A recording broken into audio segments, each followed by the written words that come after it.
Listeners, I am currently on a break so I can focus on my writing and some much needed rest. Until I return with new episodes on September 17th, I've curated a summer rewind series of fan favorites. If you're new to the show, this is a great way to get started. And if you've been here for a while, these episodes include gems you'll want to hear again.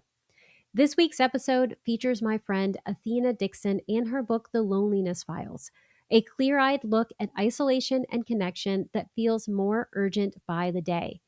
Given the ongoing loneliness epidemic, it's a book I keep coming back to and I keep recommending it to others.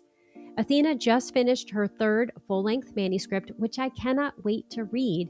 And she also has a monthly column in Open Secrets magazine, which is worth checking out after you listen to this episode. All right, let's dive in. Welcome to Writing Resilience, the podcast for writers who want to write and live the story that sets them free. I'm your host, Lisa Cooper Ellison, a writer, transformational and trauma-informed coach, story alchemist, and fellow traveler on the winding road of healing and creativity. Each week, I'll share tools, practices, and conversations that will help you let go of what no longer serves you as you create stories that change lives, especially your own. Together, we'll explore how to trust your creative voice, support your mental health and resilience, work with your nervous system and unique design, and stay connected to your deepest calling as a writer, even when life gets messy. It's time, my friends, to write and live the story that sets you free. I'm honored to walk that journey alongside you, one story and one episode at a time. Well, hello, Athena. Welcome to the Writing Your Resilience podcast. I am so glad that you're here today. Thank you so much for having me. So you have been in the middle of a book launch for The Loneliness Files. I've got this here. I have like some little tabbed marks because I just love all of your writing. I've been a huge fan for a long time. And so every time I get one of your books, the way I love your books is by writing in them. So I'm underlining, I'm starring, I'm doing all of that stuff because to me, that's love. It is. I do the same thing. So, because you just launched a book, what would you like us to know about the Loneliness Files, and what would you like us to know about you? I think the Loneliness Files is just, for me, and I hope for the audience, like a series of explorations, a series of conversations, both internally and externally, about how we've come to be in these very lonely places in our lives and how we can make a little bit of a solution about loneliness, but also it has its usefulness as well. And then about me, I guess it's that I'm an insanely curious person who gets really hyper fixated on things about the human experience. And I hope that my writing is a way of kind of puzzling out those feelings and those emotions and that other people can kind of find connection to it. And that alone makes me feel like I've accomplished something in my work. Well, I can definitely say that I have seen the curiosity on the page, and you make me more curious about the experience of loneliness. It's been an issue for a long time for a lot of people, and I think COVID really brought it home. And so, what was the inspiration for you? You talk about it a little bit in this book, but what would you like us to know? I guess the biggest thing is that the book wasn't necessarily meant to be a book at the offset. What happened was is that I went from working in this office 5 days a week to being alone in a 2-bedroom apartment with no partner, no pet, no family in the city. And so what I thought would be 2 weeks of just like relaxation and resetting turned into roughly 3 years of me working from home. Yeah. And so I got really, really, really lonely in a way that I wasn't lonely before. I thought that because I had this sense of independence that I was okay. And so I got really hyper fixated on video game walkthroughs and listening to them during my day because I could hear like the lull of conversation and voices starting and stopping. And that eventually led me to watching videos about mysterious disappearances and mysterious deaths. And I got really, really into them and came across the story of Joyce, Carol Vincent, and I saw myself in her. And so because I saw myself in her and there was this curiosity and this fear about her, I decided I was going to start writing about my own feelings. And that eventually, about 8 essays in, morphed into thinking I was writing a book about loneliness and disconnection. Yeah, and that first essay, I will not stop thinking about that. So, do you want to tell us a little bit about Joyce and what you learned about her? Because I think that this is such a great hook for what you write about in this book and all of the essays that you've created. So Joyce Carol Vincent was a British woman. She was, at the time of her passing, 38. She was kind of like everything you expect people to be in the world. She had corporate jobs. She had, I believe, four sisters. She had a fiance at one point. She was very beautiful. She was very, very connected to the world. But at some point in about 2003, she kind of just let go of her life. And Mm. she kind of isolated apartment above a shopping center. And around Christmas time in 2003, she passed away. They did not find her body until 2006. And when they found her, she was still in front of the television. The television was still on. Her utilities were still on. There were Christmas gifts beside her, but she had died. Mm. And so then this story kind of unfolds of like, how does a person disappear for 3 years who's very much connected to the world and nobody knows that she's gone? And it was kind of like this exploration into how a person can like slip through the cracks of society. And she was like the poster child for this for me. Yeah, I think that was one of the things that hit me so hard was how could someone not know? For 3 years, no one questions it at all? Yeah, they said that well, they think one of her neighbors knocked because our television was a little loud, but she didn't answer, so they let it go. The smell of her decomposition. There was like a mall below her apartment, so they thought that it was like the dumpsters. So like all these little clues that would put people into the mindset of like something's not right, kind of just fell by the wayside. And it wasn't until all of the social programs that kept her rent paid and her utilities on could no longer like exist around her absence that people realized we have to go evict her. And that's how they found her. They went to go evict her from her apartment and then they found her body. Yeah, that is just bananas to me that that's what happened. And what I love about this book is that you use these very public things that happen as a way to draw inward. And I've been really sitting with what that was like for you in COVID to be just in an apartment by yourself, sitting there with everything being mediated by a screen Yeah. and while living in a big city. When we talk about loneliness, there's isolation, and that's one form of loneliness, but there's another form of loneliness where you are in a huge group of people and you feel alone. And there's a way that living in a big city, as you do, I would imagine it's a little bit of both. Did you have that experience? I think so. Those 3 years during COVID, which is one of the lenses that the book gets told through, was that I live in this apartment building, and it's a small apartment building by city standards. I think there's 36 apartments in my building. And I realized as COVID kind of went on, I don't know my neighbors' names.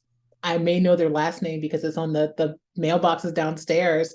We may have passed each other in the elevator on the stairs, but I know nothing about these people, but I live in the center of them.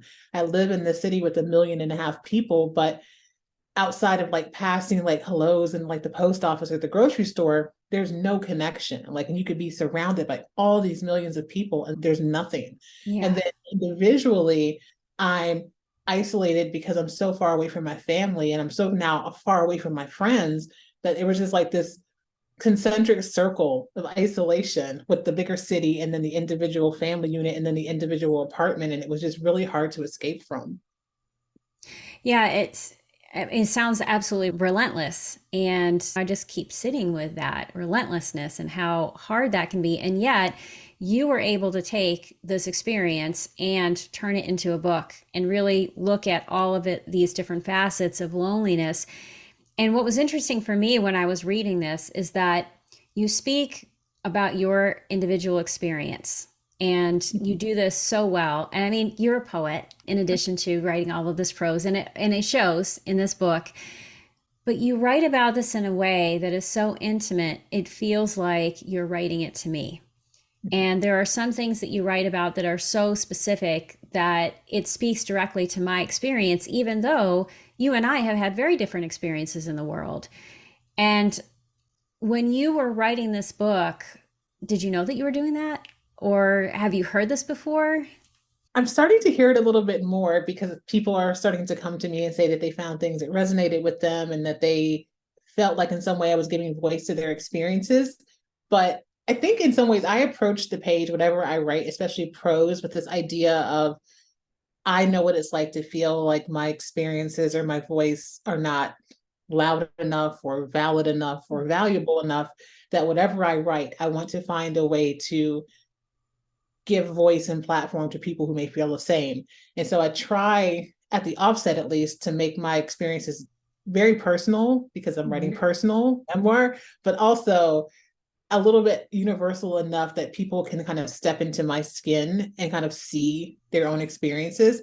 So it's something that I think about, but when I'm actually in the act of writing, I'm just trying to get the experience out onto the page in a way that sonically works, in a way that emotionally works, in a way that creatively works. And I think that because I'm willing to be honest and I'm willing to be transparent, not to the point of Mhm. harming myself, but transparent enough where people feel comfortable to kind of link their own experiences with it. I think that's why it resonates with people, because I think that they realize that there's not a performance of it. It's like Mhm. this is experience, and I'm not tailor making it to fit a particular genre. I'm not tailor making it to manipulate you in any way. It's just like this is what this feels like. And I hope that if you felt this the same way, that we can kind of come into community together.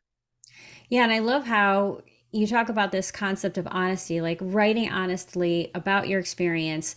And yet you write honestly and vulnerably, but you don't there's a boundary there, right? There's the part that is for the world and there's a part that is just for you in all of your experiences. How do you manage that? Because I think that's a huge issue for a lot of writers, and especially we live in this very confessional world. Social media is like, tell us everything. And yet, sharing everything isn't necessarily in service to you or to anyone else. I think the first thing I always do when I get ready to write something, especially something that's really personal, is I start to think about a few things. One is I really ask myself, is this something for public consumption? But there are certain experiences that I write about, and I've joked about this over the last couple of weeks of my book tour, that I have this folder called Good Morning Heartache, where I just write stuff that I need to get out of my body and my Mm-hmm. brain, but I don't want to put it into the world because either it's just mean spirited or it's hurtful or it's harmful to me or other people, or there's something unresolved about that situation that I'm not ready to kind of like put in the world. Because once you put it into the world, you can't control how people analyze it. You Yeah. can't control judgment of it. You can't control how long you're going to be asked about it. You can't control anything. It's in the world. It doesn't belong to you anymore. And so I always have to ask myself tough questions like, yeah, this could creatively be really, really good, but what's the harm? Like, what's the damage Yes. putting this into the world? And if I'm sitting at a conference or I'm doing an interview or somebody emails me, is it going to cause me harm by having to respond to that or to answer a question? And if I can say yes, then it's not time to put that into the world. But I will say there are times that I've circled back to stuff that I thought I wasn't ready to write about, but there was years like between Mm-hmm. experience and me putting it in that folder and me actually writing about it. But I think I also approach writing the way kind of I approach social media. Like my social media, I feel like I am very honest. It's not always pretty, but there's nothing that I put on my social media, despite sometimes I might be crying or I might be upset. Like there's nothing that I put on my social media that I'm not willing to talk to somebody about, because I think that it's important as a writer to be, again, transparent with the highs and the lows, just as I think you owe it to your readers as a writer to be transparent about the highs and the lows, but also to not do harm to yourself. And I think readers can tell when you're being salacious for the sake of being salacious. And I'm not willing to sacrifice those things about myself, but I'm also not willing to hide very real experiences in order to paint a picture of a person who doesn't really exist.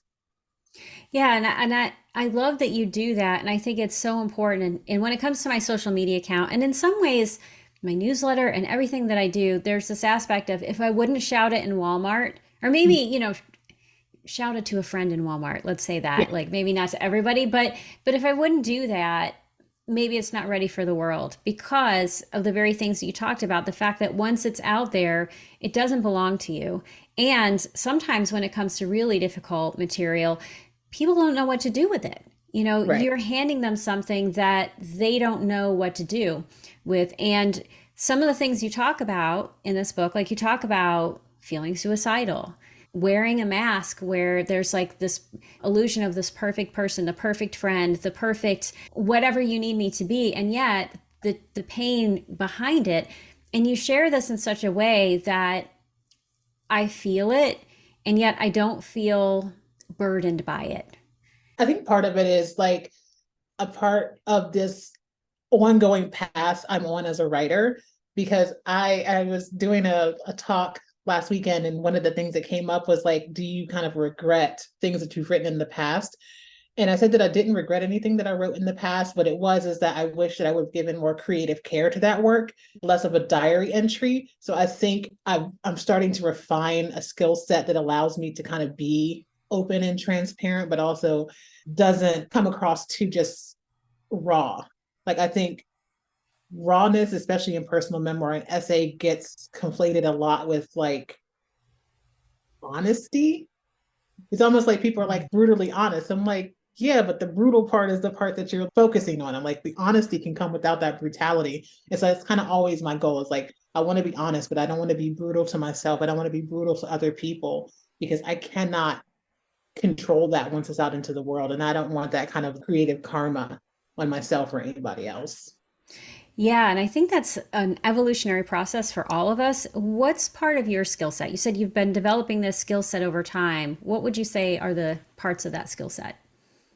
I think I'm learning to kind of like rein in the things that I feel. I think in my first book versus my second book, my first book, I jokingly now call my selfish book because it was just like, I feel like nobody's ever listened to me before. So I'm just going to scream onto the page and let the chips fall where they may. This time for this book, now 3 years later, I feel like I've learned to rein in those emotions and to be able to pack them a little bit more neatly without sacrificing the experience. It's almost like figuring out how like to harness the wind in a way. So my skill set is becoming very much like how do I hone in onto individual lines, individual images, individual emotions, and find the correct vessel to put that story into. Because I think Mm. I was thinking that the vessel was just the page. That's like the foundation, but like what's the vessel of the story? And I'd never thought about that in that first book. I was just like, it's on the page and it's done. So now I'm like, what's the vessel of the story? What's the emotional movement of the story? What am I hoping to move towards? Even if there's no resolution, like what am I moving toward? Like it can't Hmm. just be here's the experience. I'm done. Like there has to be some kind of movement. So I think now I'm getting better at figuring out that vessel and that movement. Resolutions or lack of resolutions. So I used to be really married to the idea that there had to be a resolution, and there doesn't. Yeah, and there doesn't, and I agree with you. There doesn't because sometimes to try to create a resolution is to lie about the experience, right? Because not everything does get resolved. When you were talking about this new way of looking at your work and what happened in your first book, the first essay that came to mind, which is an essay that I absolutely love, is The Incredible Shrinking Woman. And it comes to mind just because you wrote it so fast and then it got published by Roxane Gay. And I wonder, as you're thinking about the skill set and the vessel of the story and all of those things, does that essay come to mind or does something else? Think that essay, if I go back to it, I think that I would have expanded it a little bit. I think I would have given it some more scenes. I think that I was like, while I think there's depth to that essay, I think that it's still fairly surface level. Like, and I think it was good enough to get published, obviously, but I think that I could have delved a little bit deeper into some of those images and some of those fears and those insecurities in a way that would have brought a bigger audience to it. Because I wasn't thinking externally at all during that essay. Like I think for anybody who probably has never heard me talk about this essay, I wrote it on the plane on my phone because I was angry, really angry at the woman in front of me on the plane. And that was my way of not saying anything to her. But I think had I given that essay more time, I would have been able to find better entry points for my readers. I think that it would have probably been a couple thousand words longer. And I think that it would have gave a fuller picture of me as a person. And I think I would have had a little bit more emotional depth as a narrator in that essay had I thought about it a little bit more deeply. Yeah, and so what I hear is it's a matter of both time and applying craft, right? Yeah. So it's a mixture of those two things because you need the time to figure out what was really going on, what is my angle here, what role do I want to play, but then also thinking about those sentence level issues, the structure. And it is, I'm going to link this in the show notes because it is still a beautiful essay and it's a powerful essay. And I've actually used it with some of my clients to show them what good writing looks like and what focused writing looks like. Because even though there's a way that you could write that better or differently, it's still a really powerful essay. And I think it's the sharpness of the experience and the directness of it that to me is the power and what I was taking away from that. So you have worked very hard for a very long time to hone your craft in a variety of different ways and to write incredible books. And another thing that you've really talked about over the years is what success is and what it looks like to you. And over this little bit of time since your book came out, you've been mentioned in the New York Times. You've been Yes. reviewed in the Washington Post. You Uh-huh. have done all of these different things.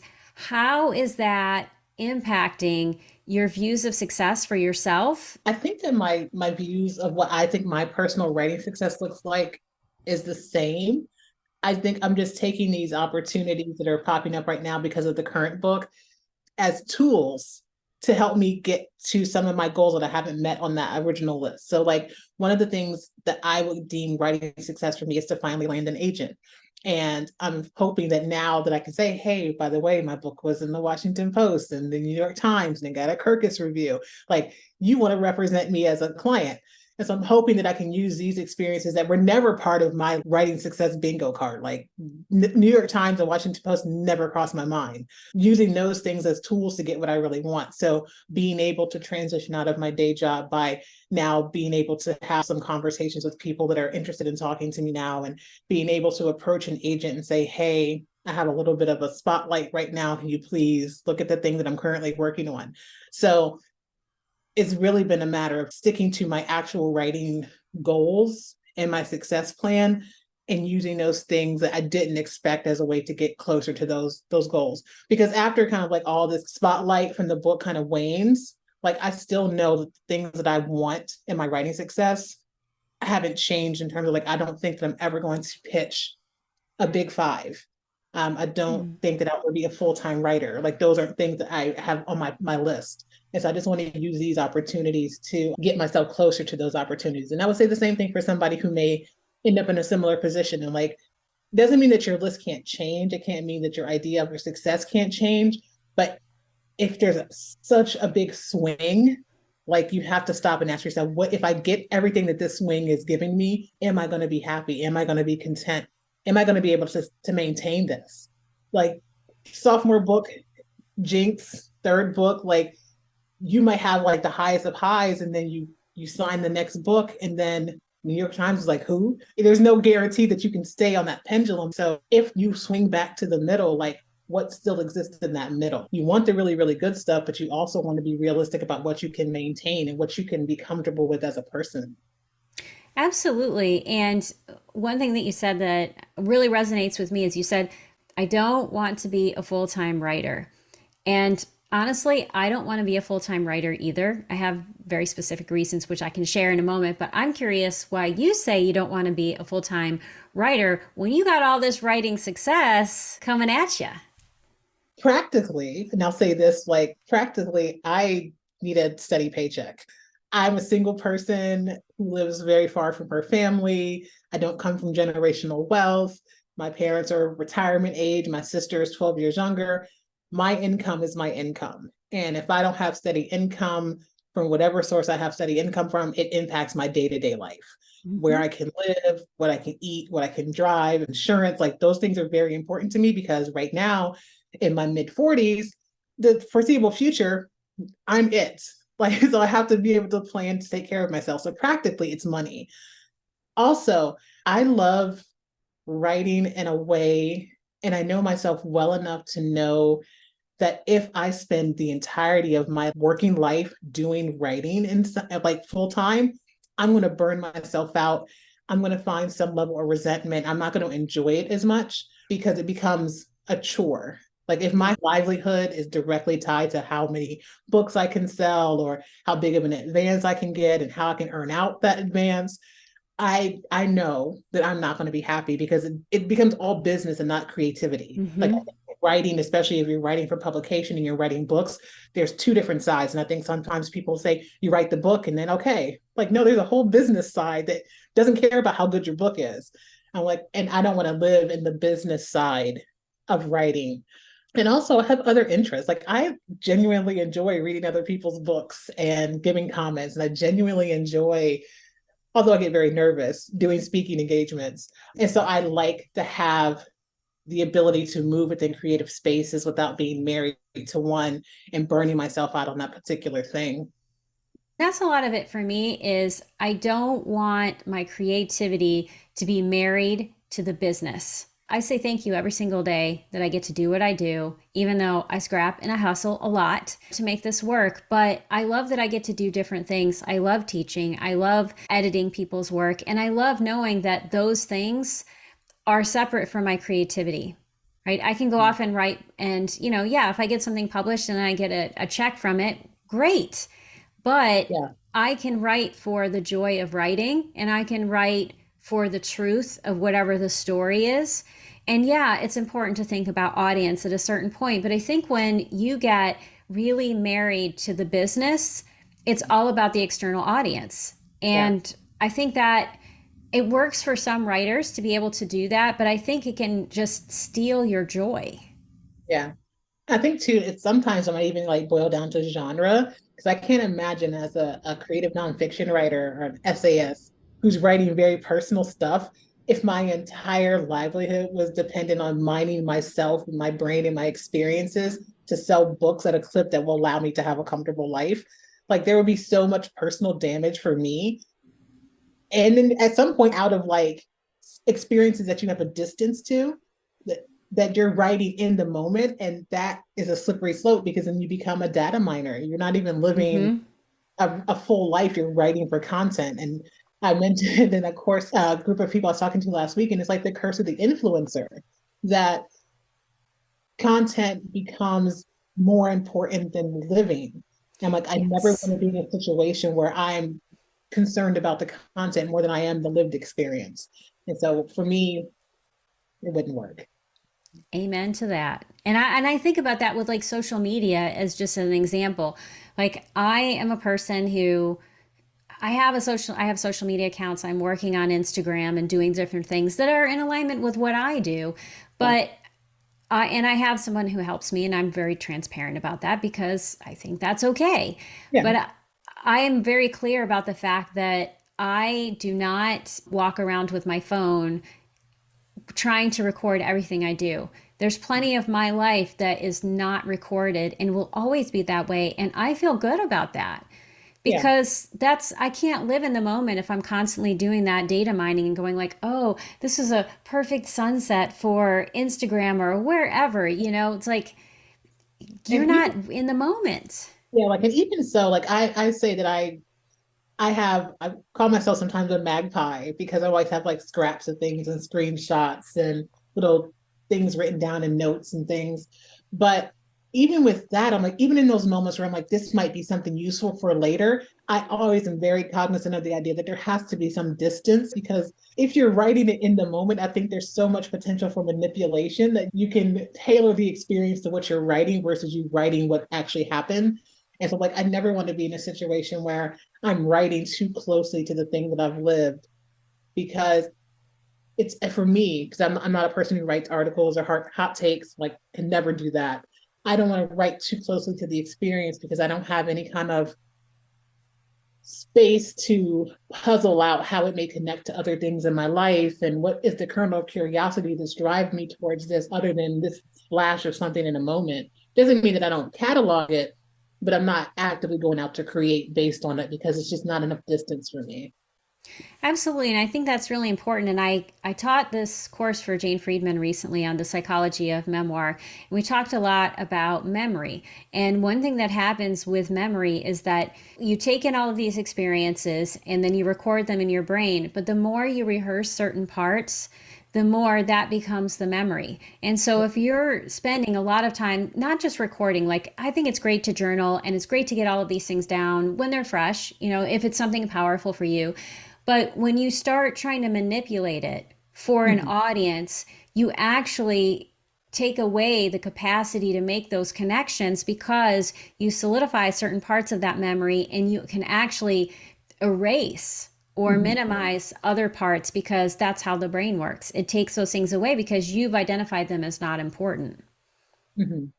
Yeah, I think it's like passion versus performance again. Like you can tell when something is because you're being led somewhere very specific, because you're being shown a very specific face or a very specific whatever it may be, versus somebody being just so passionate and curious about something that they're willing to share it with you. Like, and I think that because we exist in a world, and I say this all with the person who's very, very much connected to social media and online life, but I think that there's this weird tipping point that we've like messed up where we're thinking we're so used to the curated lives and we're so used to the highlight reels and we're so used to like content creation and now influencer being a real job, a real career, that we forget like the social part of social media, and we forget that what it was at its onset was like just a way of connecting with the community versus branding or selling or curating this perfect facade. Like, and all those things have its plate, they have places, like you need like organized structures for things, but I think that that can't be the only way that people engage with it. And so at least on my end, I try to do my best to have a mix of like, hey, I got to promote this thing, so here's the performance part, but also here's the passion part that I'm ranting about a random book in my stories today.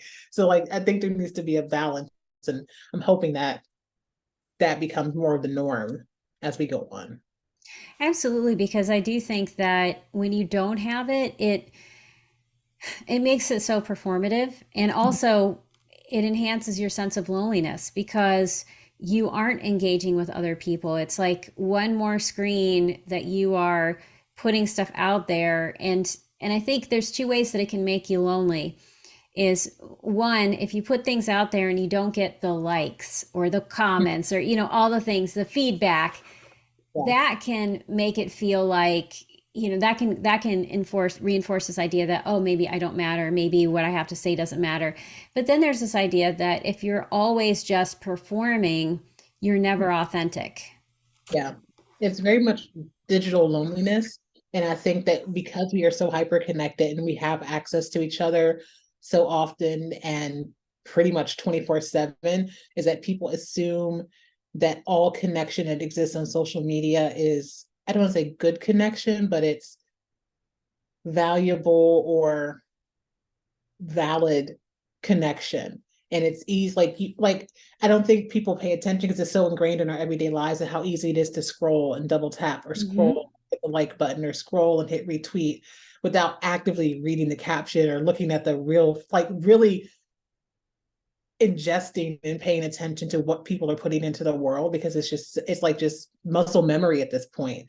And so there's a loneliness and being that detached from yourself and detached from others, that even though you're touching, but there's a disconnection here. There's like, it's like a buffer, and it's just muscle memory at this point. And like, so I don't, I'm like, I will say, I'm like, I'm not above the muscle memory at all. I'm more on Facebook than I am anywhere else. I'm a lot muscle memory on Twitter. Twitter is just me reposting stuff that people tag me in mainly. But Instagram is where I make a conscious effort to try to be engaged because it's where I feel most comfortable. And so I make it a point to slow down and to read captions and to look at people's stories and to interact or to DM people in a way that's not just, oh, I saw your post, acknowledged, and then move on to the next. But I think it's just muscle memory that we have to fight against at some point. Absolutely, because if we don't, what are we going to have left? A bunch of screens and nothing, And I think, especially men, there's this huge epidemic of men who have no friends. And I think this is happening for women too, where our worlds are becoming smaller and smaller, that we don't have strong connections because so much is mediated by screens and we spend so much more time alone. I mean, I work from home all the time and I have to actively engage with other people and make concerted efforts to have those relationships because I could just be in my house and petting my cats all day if I wanted to. And so in your book, you look at these different things. And so there's ways that you looked at other people's loneliness. You looked at your own experiences of loneliness and how, COVID kind of forced loneliness on you. But there's something that we have in common that I'd want to talk about. And that is your experience in the sensory deprivation tank, which is your intentional going into a space of isolation. Yeah. I oddly enough stumbled across that on Groupon. I was heavy into ordering stuff from Groupon. It's where I learned how to shoot because I bought a coupon on Groupon and then I found the sensory deprivation tank. And for me, it was a matter of I felt like my brain is always on. Like I barely sleep. Like I barely sleep. It's because my brain is forever just going on. I'm thinking of things I have to do or things I haven't responded to, or the minute my eyes open, I'm just off and running. And so when I came across the sensory deprivation tank, I was like, the easiest thing I can do is lock myself in this tank for 90 minutes. And my phone's not around. There's no sound, there's no light, there's nothing. It's just me in some water floating in the dark for 90 minutes. And that's going to help me reset. And the first float tank, absolutely did not work. I wasn't afraid. Like, I think some people I've talked to about the deprivation tanks are like, how do you float in the dark for 90 minutes? I'm like, that's not the fear. The fear was missing out on my life outside of the tank and what notifications I'm missing and what phone calls I may be missing, opportunities. Like, then it was also this addiction with like, I need to post this. I have to show people that I'm doing this cool thing. And it took multiple trips to the deprivation tank before I successfully like disconnected. But it took me buying a monthly membership to the float tank center before I could do it. I didn't realize how hard it would be to stop myself from being connected to everything in the world. It took a lot to do. Oh my gosh, it takes so much effort to do that. And I have had floats where it was like this blissful, amazing experience of like, just relaxing. And Yeah. then other times where, like you, my mind's like, all the stuff I should be doing out in the world. But my greatest fear in the sensory deprivation tank is getting that salt in my eyes. I did once. I did the pod and then I also did the room size. I write about the room size experience in the book, but the first one I did was the pod. And so it was like barely like I could just stretch my arms and touch the sides. And they had like on the hook on the inside, when you close, there was like a little spray bottle and a towel. And I didn't think about like my hands being salty when I'm trying to get these things and just like spreading salt in my eyes was not pleasant at all. I miss doing them. I think I'm better prepared for them now because I know that the tank, I think when I went into the tank experience, I was thinking that the tank itself was going to do magic. And I was just going to get in there and turn off the lights and the music and just disconnect. I think now I'm better prepared to know that it's like an internal thing. And I'm better prepared at disconnecting my body in a way that I wasn't before, because now I'm actively realizing like how connected I always am. Like I think before I was just thinking, oh, your body will shut down. It's like going to sleep, and it's not. I've never fallen asleep in the float tank, but I took a friend and he did the very first time. He slept like the entire 90 minutes in the float tank. I am very impressed by this person. I'm jealous because like, why can't I do that? I will say that the scary, like the one that I read about in the book was scary because I think that I wasn't fully prepared for my own thought. That level, like when it's just pitch dark and there's no sound and it's just you and your brain, there's something like you can't contribute. Like, there's no external stimuli where you can distract yourself with a notification or a TV or a song. Like it's just you and your brain in the dark. And I think that was the first time where I was like, I can't control my thoughts in the way that I thought that I could. Like I can control them on the paper, but like just in the world, no, I can't. Yeah, and I think that, because a lot of people who are going to listen to this podcast are trauma survivors, and they may think, oh, I'm going to go into the sensory deprivation tank. And what I would say is, don't do that without a little preparation for the very reason that you're talking about. It's the same thing with having a long vacation. It can sound wonderful, but if you have a long time where you have a lot of time to yourself, your brain can be a bad neighborhood and you can have so many dark thoughts. And if you don't have ways to get yourself out of them, it's not going to be supportive to you. Yeah, it's not like physically lovely, like just floating and not touching anything. For people who are going in strictly for just like their body to have a reset where they don't have to touch or like their joints are really bad, perfect. mind, you really have to be prepared, because it's like I write in the book about the Gansfeld effect, about like when you cut off your other senses, your brain tries to fill in the neural noise. And for me, part of that was like, there was this experience that I had where my eyes were closed and there was such fear because I felt like I couldn't stop seeing. Like every time I thought that, my brain was kind of like, okay, my eyes are closed, I'm not seeing anything. And like just images and random memories would pop up.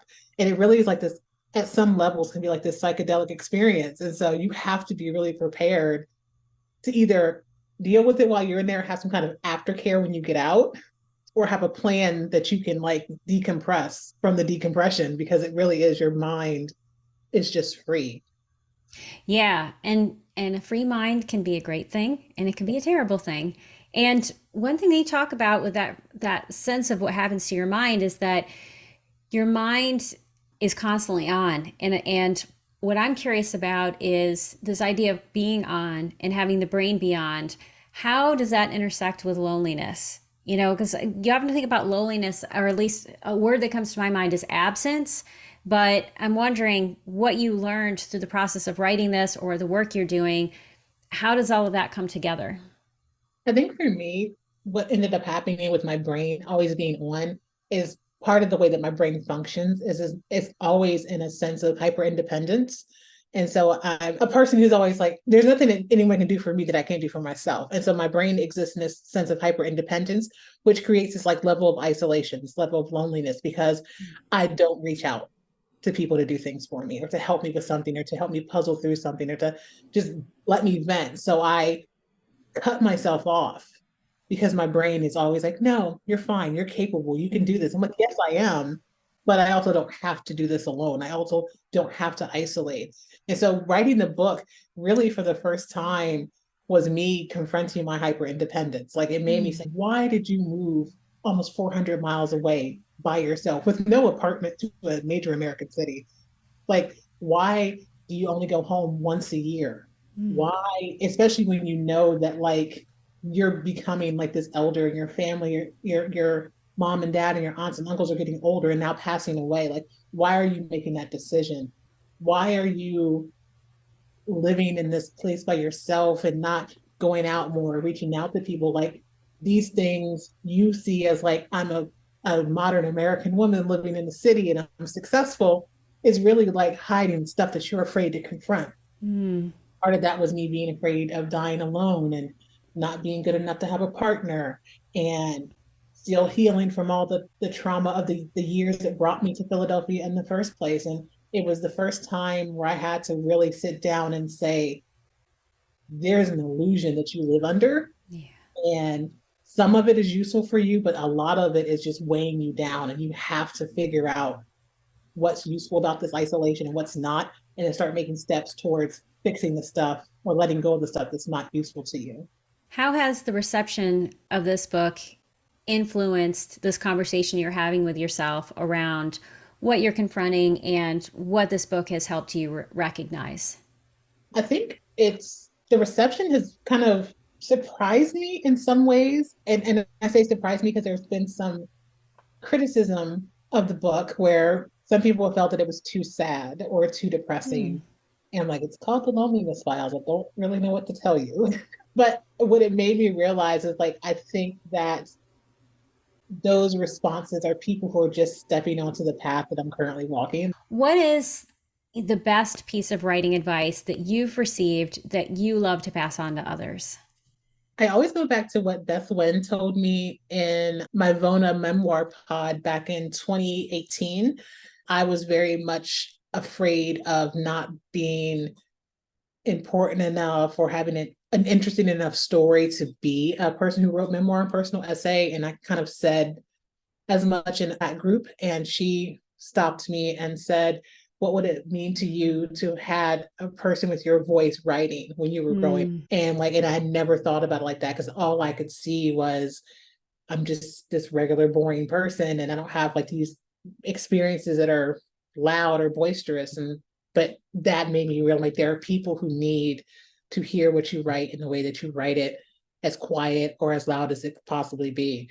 And so I've always made it a point from that point forward to try to write for people who feel like they don't have a representative voice in the genre. I love that. I love that. I sometimes tell people, think of the person who most needs this book or whatever it is that you're working on.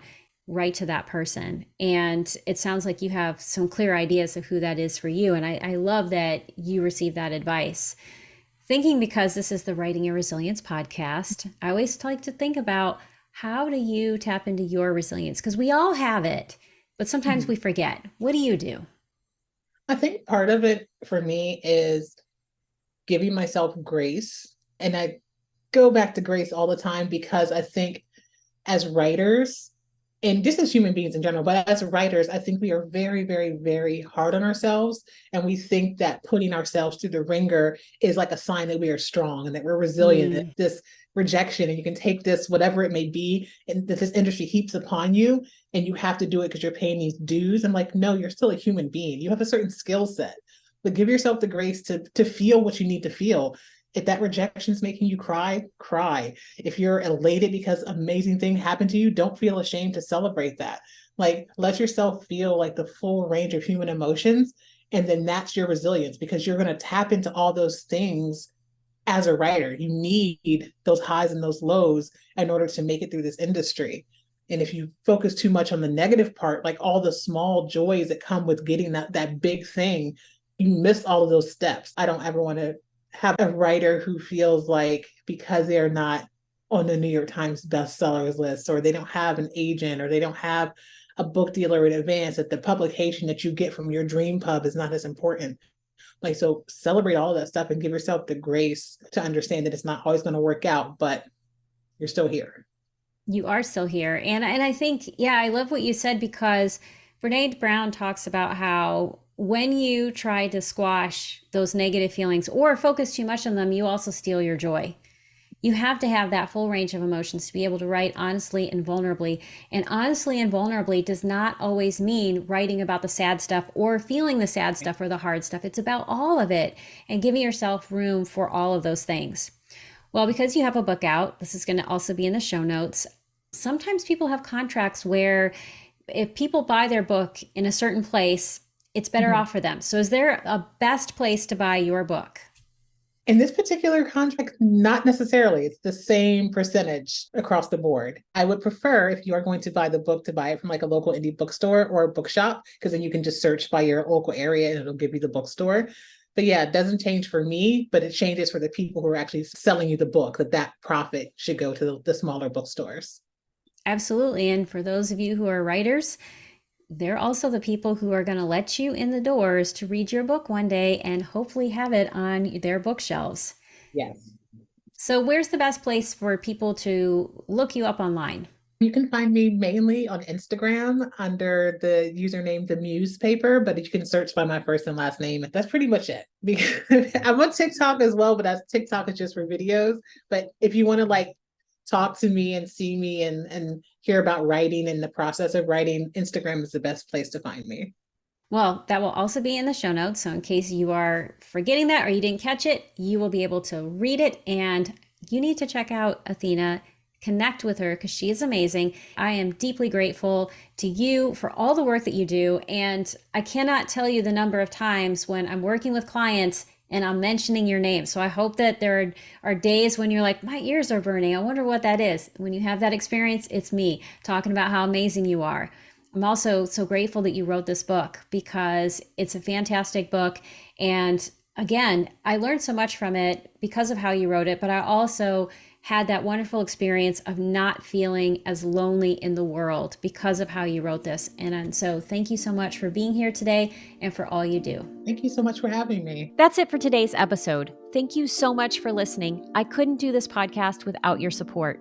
If you love this episode, here are 3 simple ways that you can keep this show thriving. 1, subscribe to the show on Apple Podcasts, Spotify, YouTube, or your favorite podcast platform so you never miss an episode. 2, leave a 5-star review so others can find the show.